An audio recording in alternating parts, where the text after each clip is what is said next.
எப்பவுமே வேகம் தான் ஜெயிக்குமா? ஒரு கணக்க வேகமா போடுறது முக்கியமா? இல்ல ரொம்ப பெரிய பிரம்மாண்டமான ஒரு பிரச்சனையை தீர்க்கிறது முக்கியமா? சில சமயம் இது ரெண்டும் ஒண்ணு கிடையாது. இந்த பகுதியில வேகம் மட்டுமே எல்லாத்துக்கும் பதில் இல்லங்கிறத பத்தி தான் பார்க்க போறோம். சில சமயம் வேகமே தோத்து போகும். அது எப்போன்னு பார்க்கலாம். சரி வாங்க இந்த கேள்வியிலிருந்து ஆரம்பிக்கலாம். ஒரு கம்ப்யூட்டரால வெறும் 1 சென்டிமீட்டர் அமெதிஸ்ட் கல்ல அதுல இருக்கிற ஒவ்வொரு அணுவா அப்படியே சிமுலேட் பண்ண முடியுமா? அதாவது அப்படியே ஒரு டிஜிட்டல் காப்பி உருவாக்க முடியுமா? கேட்கறதுக்கு ரொம்ப சிம்பிளா இருக்குல்ல, ஆனா இதுக்கான பதில் உங்களை கண்டிப்பா ஆச்சரியப்படுத்தும். சரி, இந்த பெரிய வேலைக்கு முதல்ல நமக்கு சரியான டூல் எதுன்னு கண்டுபிடிக்கணும். அதனால நம்மகிட்ட இருக்கிற சில கணக்கீட்டு இன்ஜின்களை ஒன்னோட ஒன்னு ஒப்பிட்டு பார்க்க போறோம். இதுல எது பயங்கர வேகமா வேலை செய்யுதுன்னு பார்க்கலாமாங்க? நம்ம கிட்ட இப்போ 4 போட்டியாளர்கள் இருக்காங்க. அதாவது 4 விதமான இன்ஜின். இதுல சிலது எண்களை வெறும் டெக்ஸ்டா பாக்குது, சிலது ஆப்ஜெக்ட்ஸா பாக்குது. ஆனா இங்க இருக்கிற டேட்டாவை பாத்தீங்கனாலே உங்களுக்கு ஒண்ணு புரியும். அதுல ஒண்ணு மட்டும் மத்த எல்லாத்தையும் விட பல மடங்கு வேகமா இருக்கு. பாருங்க இந்த கிராஃப. இதுல இருக்கிற வித்தியாசம் சும்மா இல்ல. மற்ற இன்ஜின்லாம் எங்கேயோ கீழே இருக்கு. ஆனா இந்த சயின்டிபிக் நம்பர் இன்ஜின் மட்டும் வானத்துக்கும் பூமிக்குமா இருக்கு. இது பல 100 மடங்கு வேகமானது. இதுக்கு பேரு வெறும் வெற்றி இல்ல, இது ஒரு முழுமையான ஆதிக்கம். அப்போ இந்த வேலைக்கு நம்ம சாம்பியன் யாருன்னு நம்ம கண்டுபிடிச்சாச்சு. அதுல எந்த சந்தேகமுமே இல்ல. நம்ம வின்னர் சயின்டிபிக் நம்பர் இன்ஜின் தான். இந்த நம்பரை கொஞ்சம் பாருங்க. 2.08 பில்லியன். அதாவது ஒரு செகண்டுக்கு கிட்டத்தட்ட 208 கோடி கணக்குகள். நம்ம சாம்பியன் இன்ஜினோட வேகம் உண்மையிலே மிரட்டலா இருக்கு. அதாவது ஒவ்வொரு கணக்க முடிக்கவும் அது எடுத்துக்கிற நேரம் வெறும் 0.48 நானோ செகண்ட்ஸ் தான். ஒரு நானோ செகண்ட்னா எவ்வளவு சின்னதுன்னு யோசிச்சு பாருங்க. இதோட திறமைக்கு இதுவே பெரிய சாட்சி. சரி, எப்படி இது மட்டும் இவ்ளோ வேகமா இருக்கு? ரகசியம் ரொம்ப சிம்பிள். இது எண்களை டெக்ஸ்ட் மாதிரியோ இல்ல ஆப்ஜெக்ட் மாதிரியோ சிக்கலா பார்க்காம நேரடியா நம்பர்ஸா மட்டுமே டீல் பண்ணுது. அதனால தான் இதோட வேகம் பல மடங்கு அதிகரிக்குது. ஓகே, இப்போ நம்ம கையில ஒரு சூப்பர் ஃபாஸ்ட் இன்ஜின் இருக்கு. ஆனா நாம கதைய ஆரம்பிச்ச இடத்துக்கே திரும்ப போவோம். நம்மளோட அந்த அமெதிஸ்ட் கல் புதிரை இந்த சாம்பியனால தீர்க்க முடியுமா? வாங்க பார்க்கலாம்.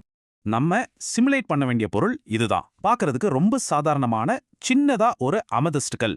இது வேற ஒன்றும் இல்ல, சிலிக்கன் டை ஆக்சைடால ஆனதுதான். ஆனா இங்க தான் ஒரு பெரிய ட்விஸ்ட் இருக்கு. அந்த சின்ன கல்லுக்குள்ள எவ்வளவு அணுக்கள் இருக்கு தெரியுமா? 10^22. அதை சாதாரணமா சொன்னா 10 லட்சம் கோடி கோடி அணுக்கள். சும்மா ஒரு நிமிஷம் இந்த எண்ணோட பிரம்மாண்டத்தை யோசிச்சு பாருங்க. சிமுலேஷன்னு சொல்றது ஏதோ ஒரே ஒரு கணக்கு போடுறது இல்ல.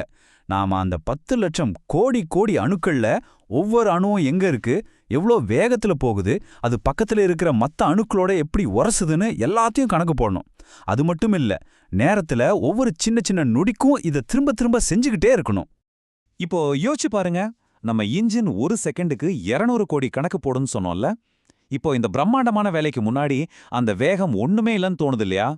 சரி, நம்ம இன்ஜின் ஏன் இந்த வேலையில தோத்து போகுது?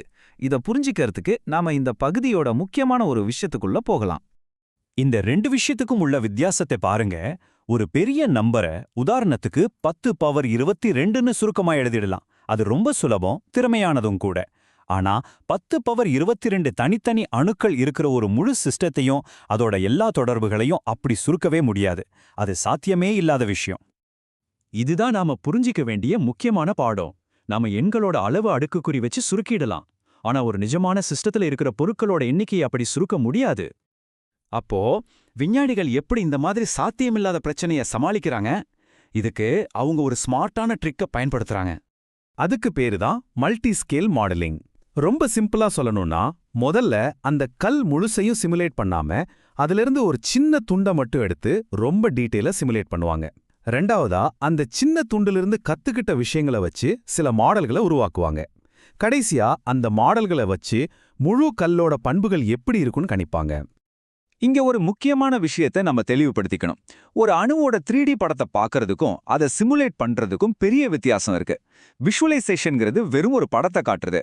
ஆனா சிமுலேஷன்ங்கிறது அணுக்களுக்கு நடுவுல நடக்கிற நிஜமான பௌதீக தொடர்புகளை கணக்கு போடுறது. அப்போ நம்மளோட அந்த சூப்பர் ஃபாஸ்ட் இன்ஜின் வேஸ்டா? நிச்சயமா இல்ல. அதோட உண்மையான பவர் எங்க யூஸ் ஆகுதுன்னு இப்ப பார்க்கலாம்.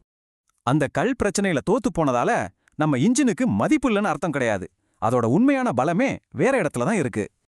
எந்த மாதிரி இடங்கள்லன்னா, ஒரு சிஸ்டத்துல இருக்கிற பொருட்களோட எண்ணிக்கை கம்மியா இருந்து ஆனா அது சம்பந்தப்பட்ட கணக்குகள்ல வர்ற நம்பர்ஸ் ரொம்ப ரொம்ப பெருசாவோ இல்ல ரொம்ப சின்னதாவோ இருக்கும்ல, அந்த மாதிரி இடங்கள்ல இந்த இன்ஜின் ஒரு வரம் மாதிரி.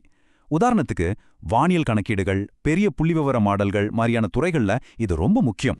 அப்போ இதுலேருந்து நம்ம கத்துக்க வேண்டிய பாடம் என்னன்னா, பெரிய பிரச்சனைனா எல்லாமே ஒண்ணு இல்ல. சில பிரச்சனைகளுக்கு வேகம் தேவை, சில பிரச்சனைகளுக்கு அளவ சமாளிக்கிற டெக்னிக் தேவை. சரியான பிரச்சனைக்கு சரியான கருவியை தேர்ந்தெடுக்கிறது தான் இங்க வெற்றியோட ரகசியம். சும்மா யோசிச்சு பாருங்க. ஒரு சின்ன கல்ல சிமுலேட் பண்றதுக்கே இவ்ளோ சிக்கல்னா, நம்மள சுத்தி இருக்கிற இந்த உலகத்துல இன்னும் எவ்வளோ விஷயங்கள் கம்ப்யூட்டரால நேரடியா சிமுலேட் பண்ணவே முடியாத அளவுக்கு சிக்கலானதா இருக்கும்.